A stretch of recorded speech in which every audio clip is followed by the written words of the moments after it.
Hi everybody, welcome back to my channel. My name is Lisa and this is Next Up is Lisa. I am coming today to bring you another dinner roll recipe. This is called Fluffy Dinner Rolls and I'm taking it from my new cookbook, America's Test Kitchen Bread Illustrated. So if you're interested in dinner rolls and would like to see how this one turns out, stay tuned. Okay everyone, for this recipe we're going to have our all-purpose flour. In my stand mixer I have 4 cups and there's another cup here that I will add as needed. I have 12 ounces or 1.5 cups of milk, and this is just regular vitamin D full fat milk. I have instant yeast, 1 room temperature egg. This is 1 2/3 cup of melted vegetable shortening. This is 3 tablespoons of melted butter and 1/3 cup of honey. Over here I have a tablespoon of flour so that I can dust the area for the little bit of hand kneading that I'll need to do. And as always, I have over here a lightly greased bowl that I will put the dough in so that it can rise. Okay everyone, I am adding my instant yeast to my flour and some salt, and I'm going to mix those 2 things together so that I can prepare myself for the rest of the dough making. I'm also going to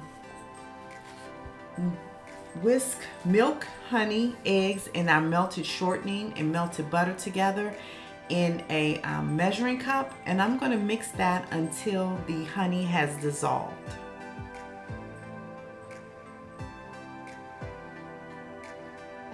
Getting the honey to dissolve is a little bit of a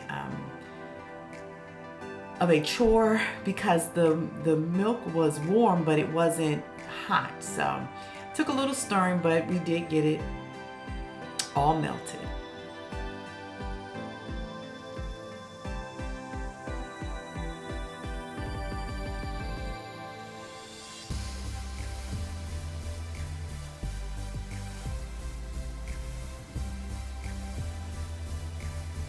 Okay, now that the dough hook is going, I'm going to slowly add that milk mixture into the flour mixture.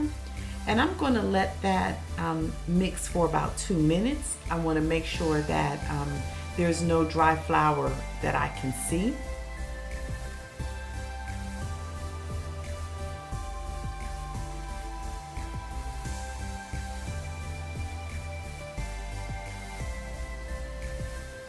I'm going to scrape my sides down, and you can see that the dough is coming together nicely. Once it comes together and I can't see any more flour, I'm going to mix it on medium-low for about 8 minutes. The 8 minutes has now passed and I am getting my dough out. I really need a bowl scraper, and I'm just going to knead it a couple of times on my work surface just to get it into a nice round shape and make sure that it's not too sticky, and that's what I'm doing here.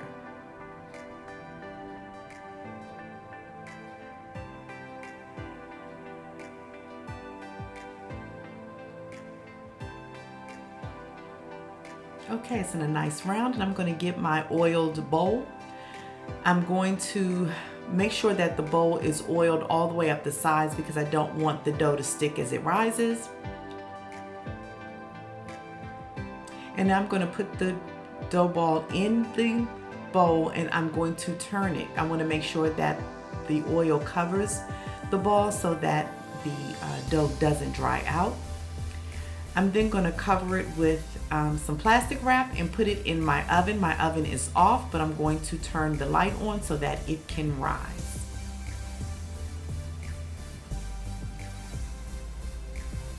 Okay, so I forgot to show you guys, everything came out fine. I punched the dough down to get the extra air out, and I used my hands to shake this into a log.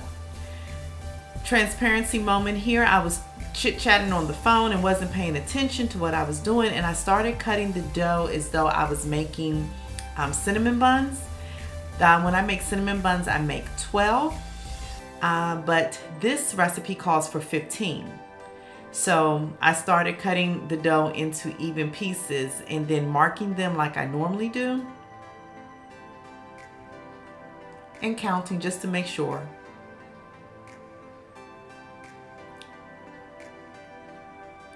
And now I'm going to stop and read the instructions, and I realize something's off. I don't have enough. I don't have 15. And I figure, oh well, we'll make it work.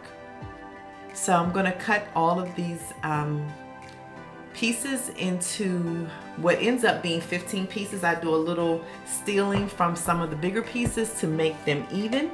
And then I cover it with plastic wrap so that I can keep the dough from drying out while I work on each individual piece. Now here comes the moment of truth for me. I've never really known how to make the rolls look uniform, but the instructions tell you how to wrap the dough around your thumb and to then use it to help shape it and then put it on the counter and roll it. And it was so easy that it was incredible for me, and I couldn't figure out why I didn't know this earlier. Here I'm doing it again. I'm just wrapping it around my thumb, pulling it off, and going to drag it over the countertop so that it's kind of in a tight ball. I was so happy to learn how to do this one last time. Here we go again. Draping it around my thumb, pulling it off, and dragging it across the countertop.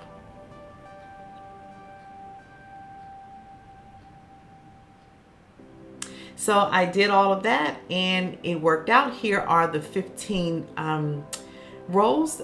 I covered them in plastic, put them in the oven again for them to rise. And here, this is what they look like as they've risen. I am brushing them with an egg wash, and I'm going to sprinkle them with sea salt.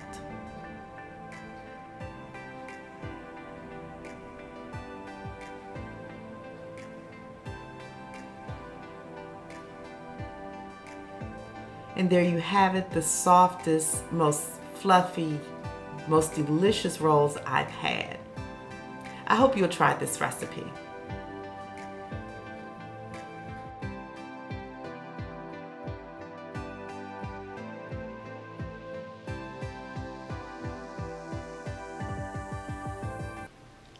Okay, everybody, welcome back. As you can see, the rolls came out perfectly. The family loved them. Definitely a remake in my book. I am thinking these might be the best rolls that I've made.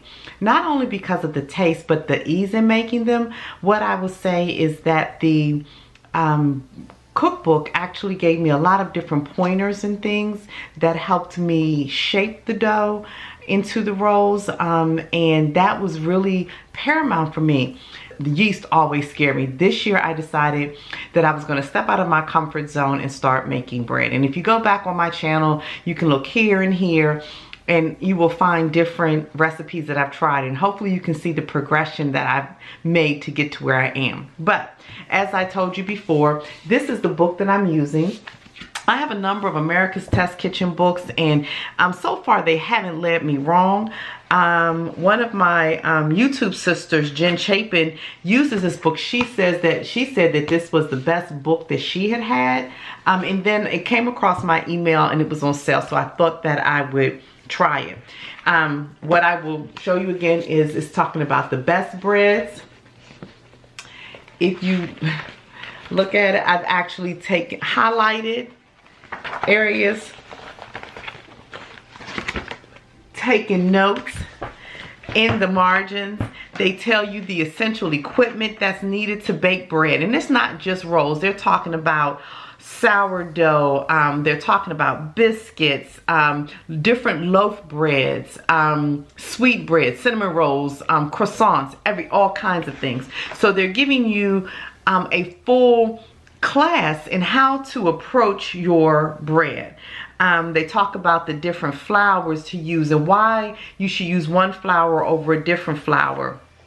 And then even within the recipe, if something goes wrong and you can look and it says, oh, if the bread didn't do this, well, next time you should do this. So I really, really like this book. In the coming weeks, I'm going to be picking things out of this book to make. And I hope that you'll come along for the ride with me. So, as always, I want to wish anyone who is returning to my channel, I want to tell you thank you so much for hanging in there with me on this ride. If you are new to my channel, thank you for stopping by. I hope that you'll consider subscribing. And for everyone, please hit that notification bell so that when I make these wonderful breads, that you will know when I post those videos. I hope that you have a wonderful weekend or week whenever you might be watching this, and I will talk to you in my next video.